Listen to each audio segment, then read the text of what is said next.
Hey, what's up, everyone? It's Avery and Isaiah from Comic Scholars. Today, what we're going to do is do a Q&A session real quick. We got some questions that came in. You can send yours if you like, if you want us to answer it about anything with comics, books, or movies at comicscholars007@gmail.com. So the first one we got here is from Pablo in Florida. What's going on, Pablo? He says, everyone is excited about Civil War because of the introduction of new characters entering the MCU. So let's talk about Spider-Man. He's finally here. Sony and Marvel have made a contractual agreement, one that we thought would never happen. Both studios are going to reap the benefits, so we know Spider-Man will have several appearances down the line. This movie will be drawn from the popular Civil War storyline, and we see Spider-Man is a major factor looking up to Iron Man. How do you expect their relationship to come about in this movie? You want to take this? Sure. The way I see their relationship working out is obviously Spider-Man's a young kid in this movie, about like 15. So I think he comes to terms with his abilities as Spider-Man. He's been not doing it for a while, but he knows what he's doing. And all this stuff starts popping off around the world, and he sees Tony Stark as, a refuge somewhere, some person to go to, right. In need. Well, not in need, but what's going on? Who do I look to? Stuff like that.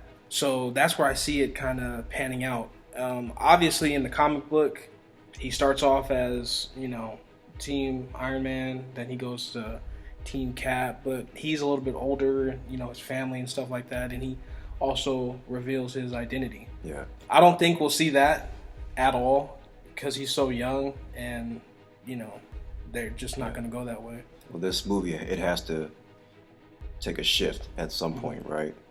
You don't think he's going to unmask himself via the teachings or implementation from Iron Man? No, not at all. Not at all. Not at all. Because they said Marvel or whoever, Sony, announced that Spider-Man Homecoming is going to be the next installment for the Spider-Man. Right, and it wouldn't make sense that all the inhabitants of New York know who he is. Exactly. So where do you think he was, or what was he doing during the events in Avengers when the Chitauri came through that portal and started attacking the city? Was he just dormant, like how we see some of the characters on Netflix series? They were just like, I don't want to have anything to do with that. Maybe that's what he was doing. I don't think he had his powers yet. I think he was just a regular kid, barely going into high school. All this stuff was happening, and as New York was coming back from the threat of the Chitauri, he wanders into Oscorp, goes on the field trip, gets bit, and he's got his powers now. It's interesting. All right. All right, our next question is from JB from Indiana. He writes, "Hey CS, it's Comic Scholars. I'm so excited to see General Ross back in action. Do you think this is his final movie, or does he have a long-term place in the MCU?" For those of you who don't know who General Ross is, it's Betty Ross's father, arch nemesis to the Hulk. Wants to put him in the chair, wants to experiment on him and other things. So I think this is a statement by Marvel, them actually putting him in this, I guess you could say it's the same universe. It doesn't seem like it's the same universe from the other movies. Incredible Hulk? Yeah. I think that was a property of, it was under Columbia. The first one or Universal? The first one was Universal. Where we saw Abomination. No, that's the second one. Okay, that one I think was Columbia or something like that. But they worked that out. That was when Marvel was going through that whole financial crisis with Merrill Lynch, and they worked it out.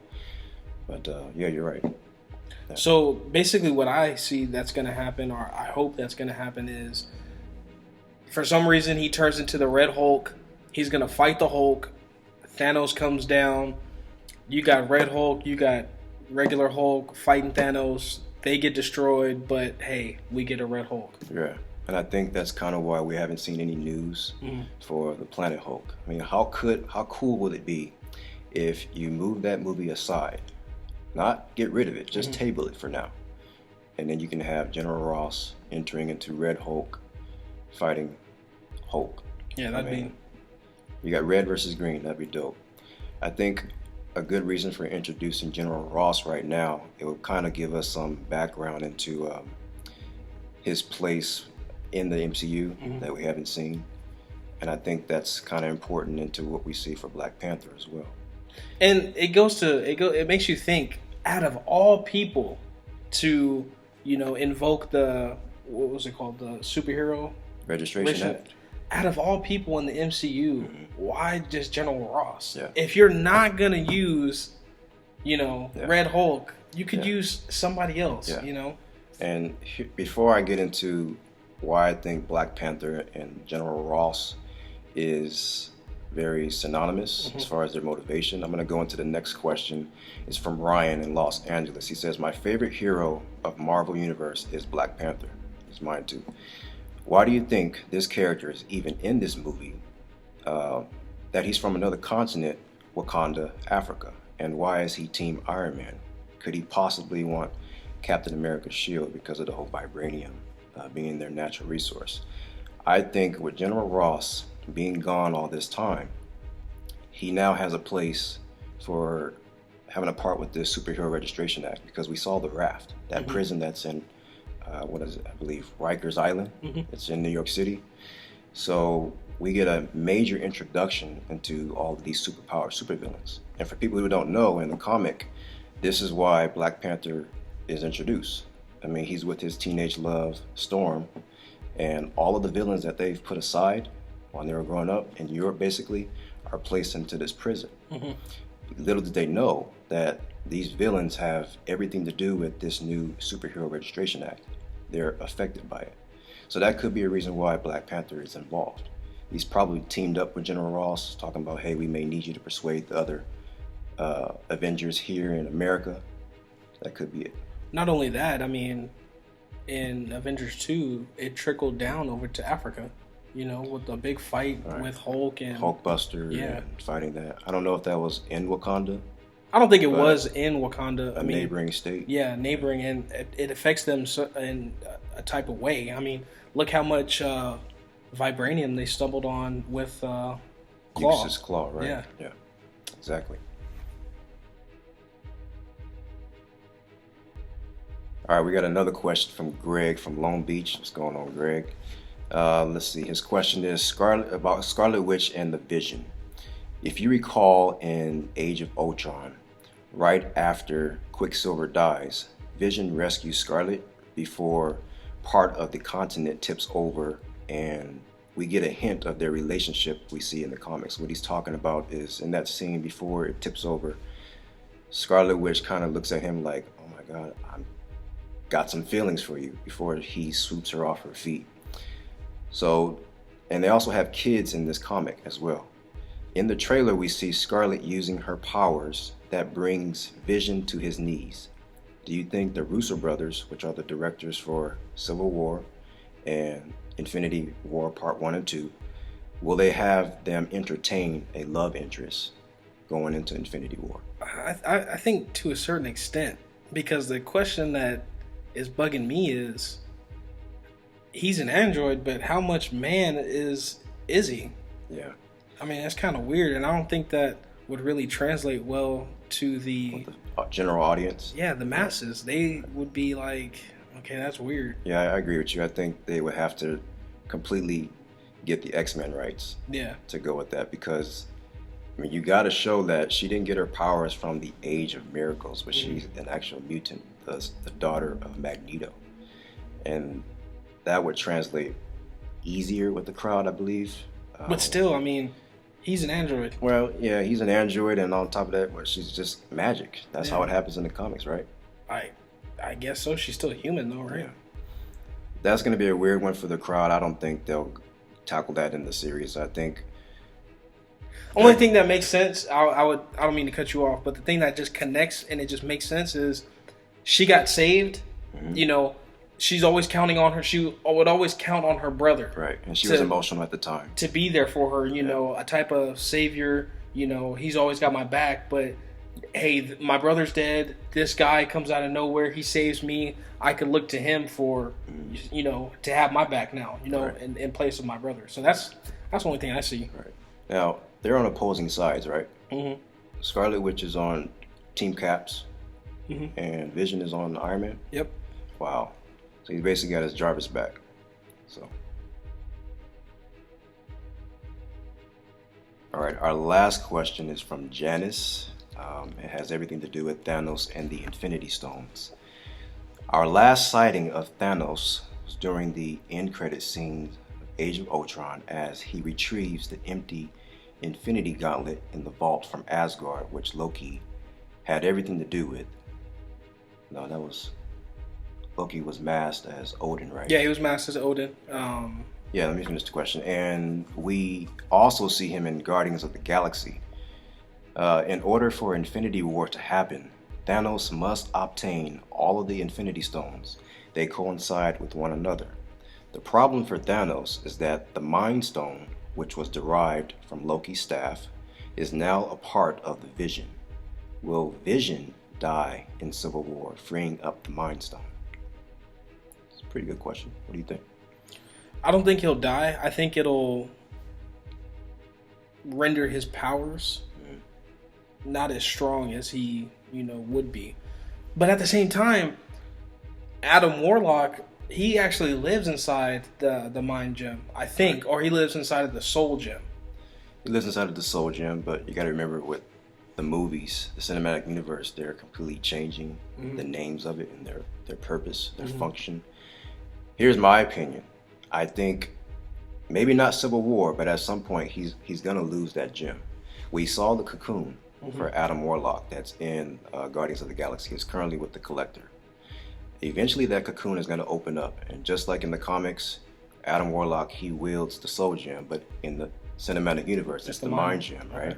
And he's gonna have this Jesus Christ type character to be the one to only wield the gauntlet, and he needs that Mind Stone to do it. So I don't think he's gonna die in Civil War, but possibly we'll see in the other solo films. They might find some way to power the Vision some other way without the Mind Gem. Yeah, I mean he can still fly and all that, have intangibility. I don't think we've seen that in Age of Ultron. Yeah, we did. He had that? Yeah. Okay, awesome. I hope they do that on DC with Martian Manhunter. But yes, they can take the gem out and he'll still have his powers. He'll still be useful. Yeah, because the only thing that it was doing, I guess it gave him some sense of life. But after that, he just shot like a regular beam from the gem at Ultron. That was it. Yeah. So that's pretty much our questions that we have here. But I have one that I want to talk about is after this movie, which character that we have not seen do you want to see in the MCU? Like from now all the way up until the end of Infinity War. Me, I want to see Mistress Death.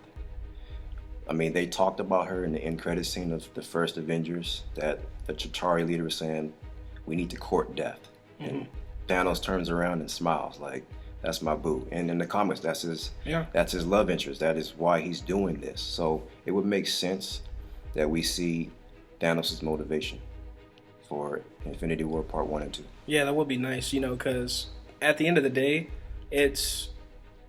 you have all the power in the world or in the universe. Yeah. I mean...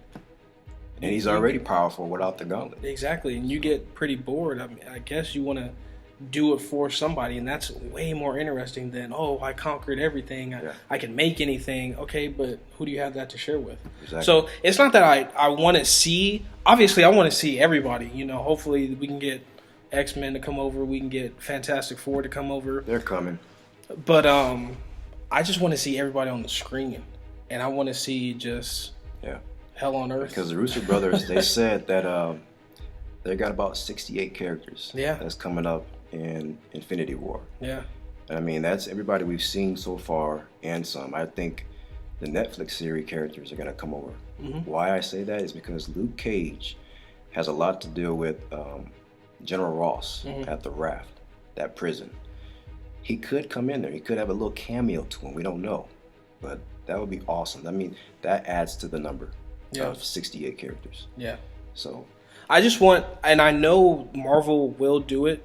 I want Thanos to come in and just like, what the heck are we gonna do? You know, there's nothing that we can do. You know, just straight bloodshed, Armageddon, hell on earth, and just do it right. Yeah, I want to see a shrine built for Mr. Strep. Yep. And I want all of the Avengers to be dead by the hands of the Infinity Gauntlet. And how did they come back? By Nebula. Yeah. Nebula being airheaded. And she brings them back using the gauntlet, right? Yeah. And save the day from there. And then we can see how Adam Warlock gets his hands onto it. Yeah, and becomes their savior. So, but anyway, that's going to be our Q&A session for Civil War. We got more coming. If you guys want to send any more questions, feel free. comicscholars007@gmail.com. This movie comes out, shoot, how many days? Today's Tuesday, right? Yeah. We got about, 3 more days? 2 more. 2 more days, and I can't wait, man. Yeah. This is it. I'll be seeing it Thursday, guys. We'll have some video up, getting reactions from people at the movie theater, their expectations. We want to hear your guys' opinion, you know. That's what this channel is about. You know, it's about you guys, so just let us know. You never know. We might be coming to a theater near you. See you guys later.